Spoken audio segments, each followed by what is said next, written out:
warahmatullahi wabarakatuh. Di sini kami akan menyampaikan hasil kerja kelompok. Perkenalkan dari anggota-anggota kelompok 2 dari kami. Perkenalkan, nama saya Farah Dewi Kartika, kelas 10 akuntansi 2, nomor absen 8. Dan rekan-rekan saya Febiana Afifah, nomor absen 11. Profesi di bidang akuntansi. 1. Karakteristik profesi. Profesi adalah suatu pekerjaan yang berbasiskan pengetahuan yang luas dan keahlian atau ekspresi tertentu serta menuntut tanggung jawab sosial dan moral tertentu kepada masyarakat. Seseorang menekuni suatu profesi tertentu disebut profesional. Profesional diasumsikan mempunyai pengetahuan teoretis yang eksklusif, memiliki keterampilan didasarkan pada keterampilan tersebut, serta menerapkan dalam sebuah kerja nyata. Karakteristik seorang profesional sebagai berikut. A. Memiliki keahlian dan keterampilan khusus. B. Memiliki komitmen moral yang tinggi. C. Memiliki izin khusus. Adanya izin bertujuan untuk melindungi masyarakat dari pelaksanaan profesi yang kompeten. D. Para anggota biasanya menjadi anggota organisasi profesi dengan tugas pokok menjaga agar standar keahlian dan keterampilan tidak dilanggar serta agar kepentingan masyarakat tidak dirugikan oleh pelaksanaan profesi tersebut. Profesi merupakan bagian dari pekerjaan, tetapi tidak semua pekerjaan adalah profesi.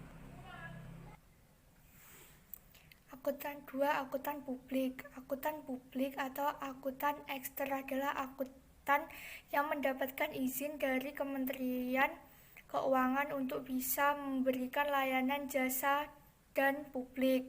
Akuntan publik bekerja secara bebas tanpa adanya tekanan, sebab setiap profesi yang menyediakan jasanya kepada masyarakat memerlukan kepercayaan dari masyarakat yang dilayani.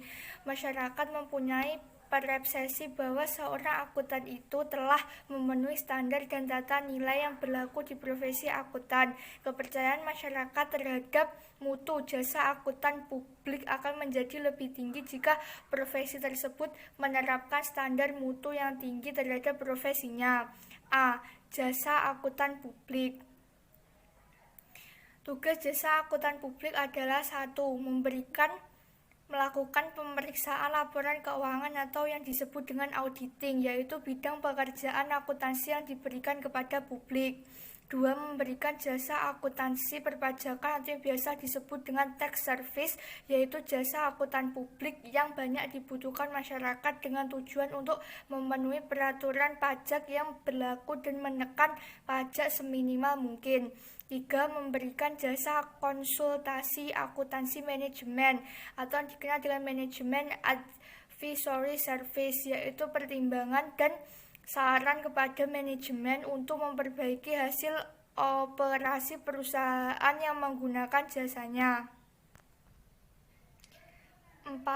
Jasa asuransi, yaitu profesional independen yang meningkatkan mutu informasi bagi pengembalian keputusan.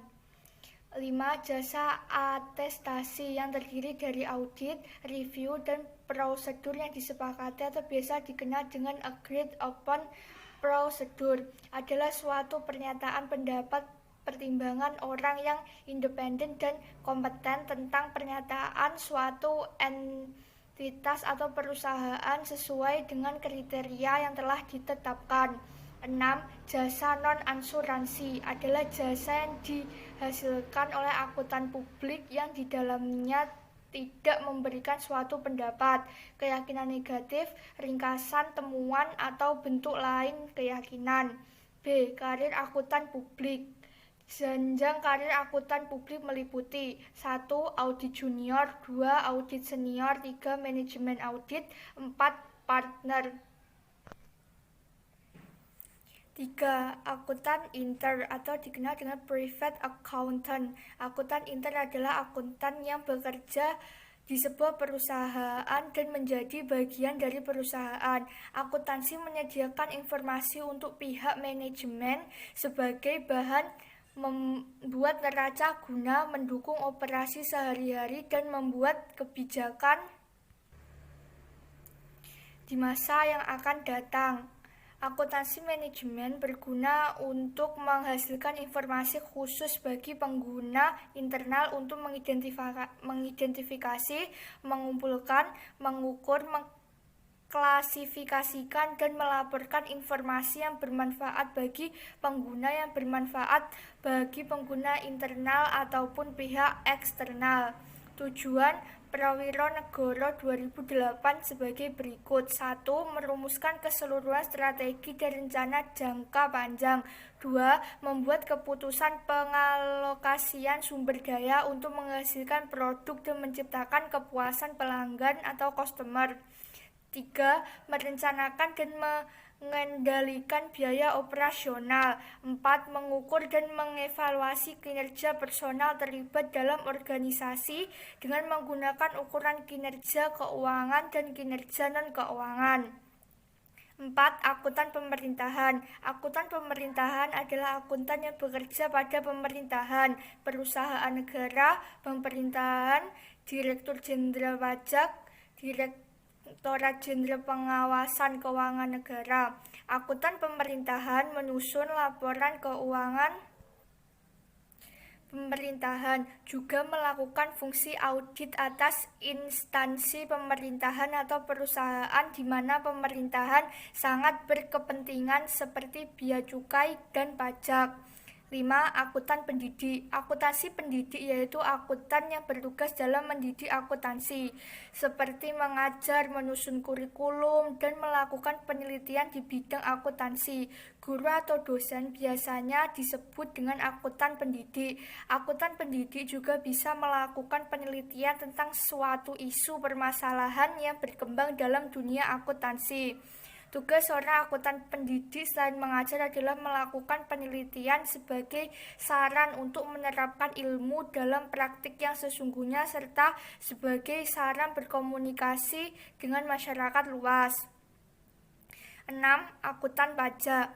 Akuntan pajak yaitu akuntan yang bertugas menghitung pajak perusahaan serta menganalisis dan memberi saran bagaimana seharusnya transaksi dilakukan agar pajak yang dibayarkan seminimal mungkin tanpa mencurigai peraturan perpajakan yang berlaku. Aprilia Devi Vinata, nomor absen 12 dalam materi sektor perasuransian.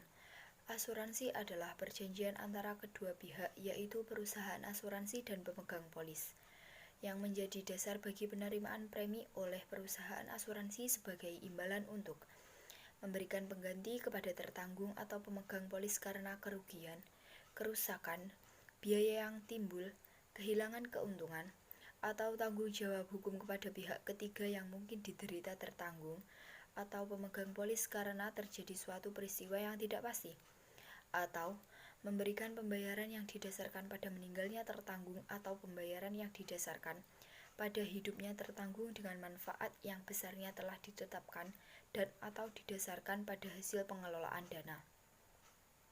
Jenis usaha perasuransian.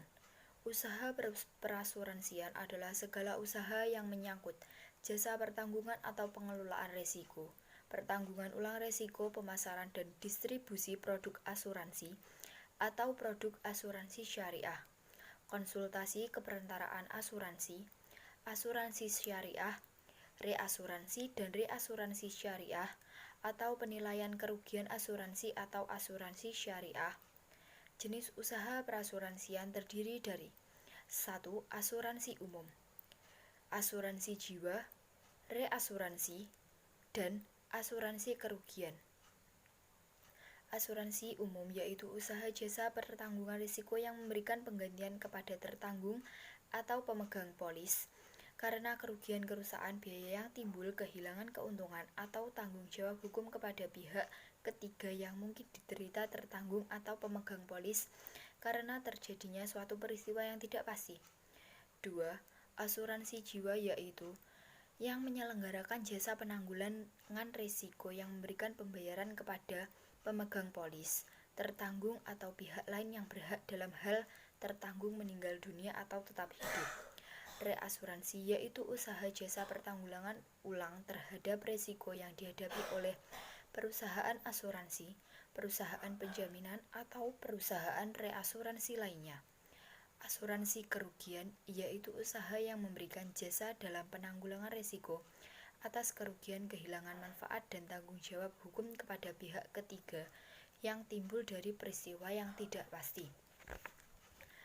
Contoh kegiatan di luar usaha asuransi yang merugikan. Asuransi kerugian untuk harta benda akan menanggung harta benda dari risiko kebakaran, gempa bumi, risiko industri. Assalamualaikum warahmatullahi wabarakatuh. Saya Galuh Mata Dinata. Di sini saya akan mempresentasikan hasil kerja kelompok kami. D. Prinsip dasar etika profesi dalam bidang akuntansi. Sebagai salah satu profesi yang sangat penting dalam dunia ekonomi, wajib hukumnya mematuhi kode etik untuk menjaga mutu dan kepercayaan para pengguna jasa. Kode etik profesi akuntan terdapat pada etika profesi akuntansi yang mengatur kaidah serta norma dalam lingkup profesional.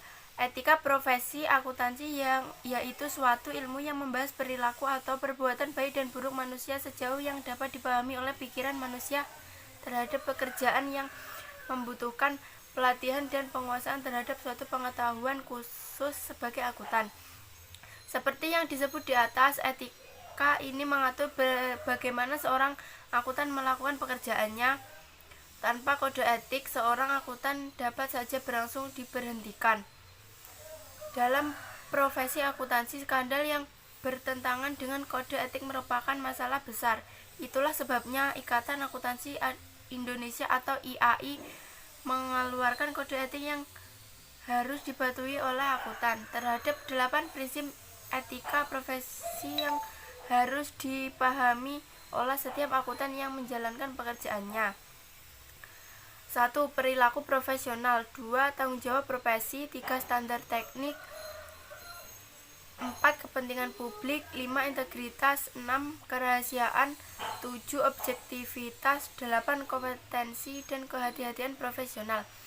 Assalamualaikum warahmatullahi wabarakatuh. Saya Fadila Afifiantica. Di sini saya akan mempresentasikan hasil kerja kelompok kami. Di sini ada subbab tentang pedoman, prosedur, dan aturan kerja. Yang pertama, pedoman kerja. Pedoman kerja adalah suatu acuan tertulis yang dipergunakan untuk mendorong dan menggerakkan suatu kelompok untuk mencapai tujuan organisasi. Pedoman kerja juga merupakan tata cara atau tahapan yang dibakukan dan yang harus dilalui untuk menyelesaikan proses kerja tertentu.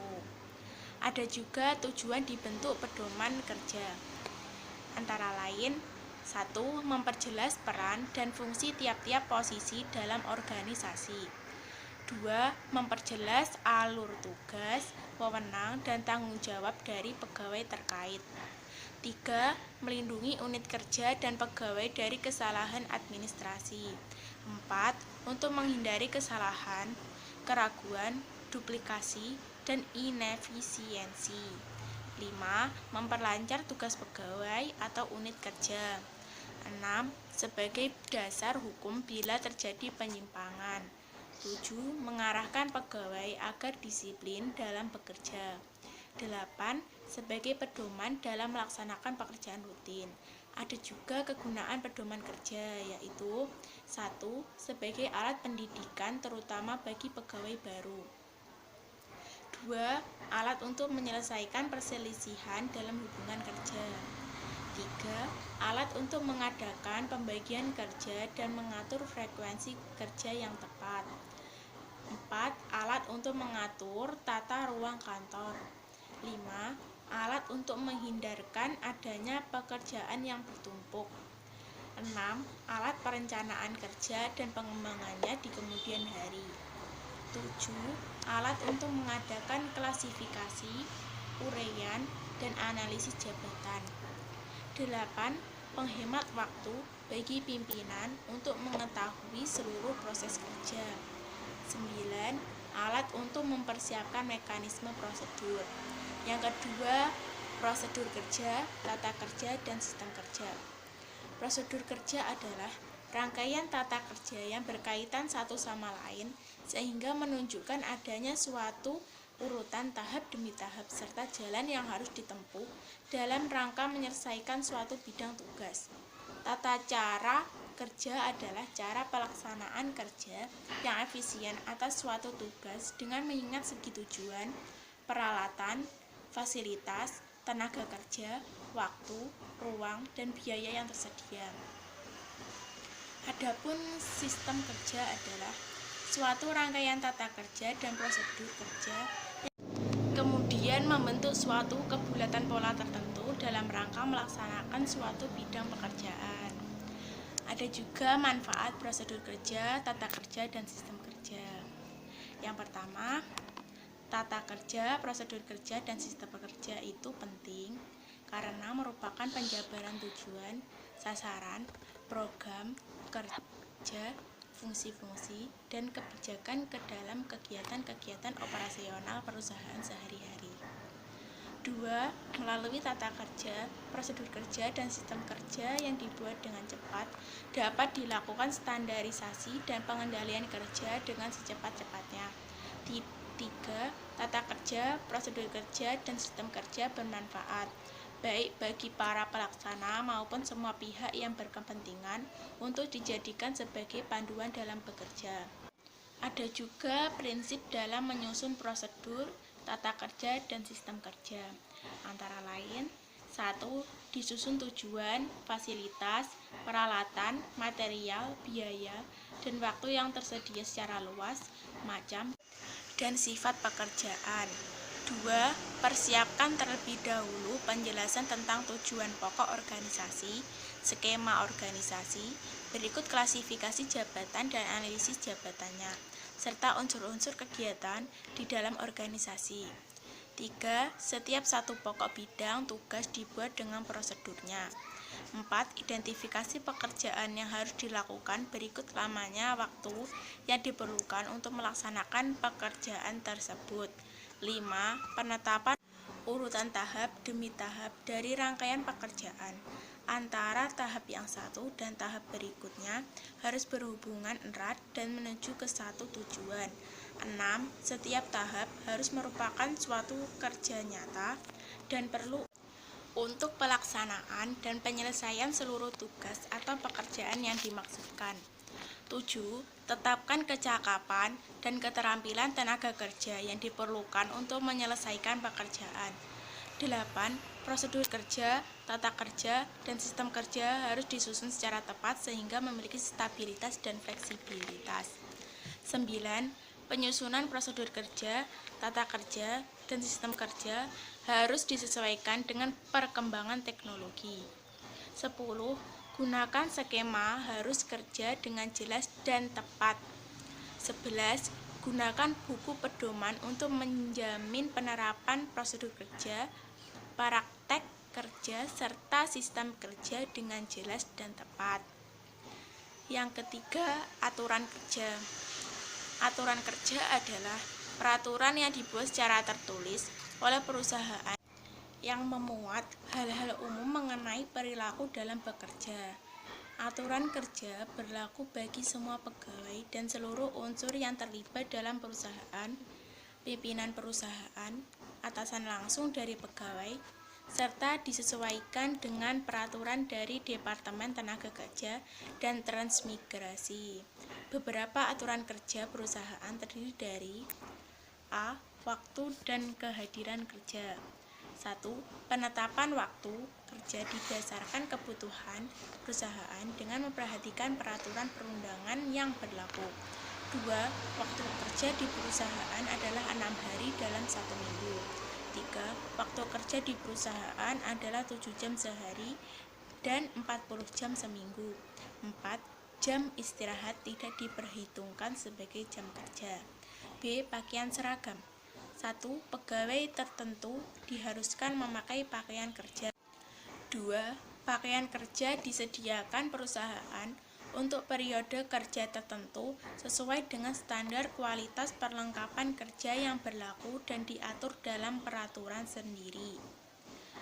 3. Sebagai pegawai yang mendapatkan pakaian kerja diwajibkan mengenakannya selama waktu kerja pada waktu kerja.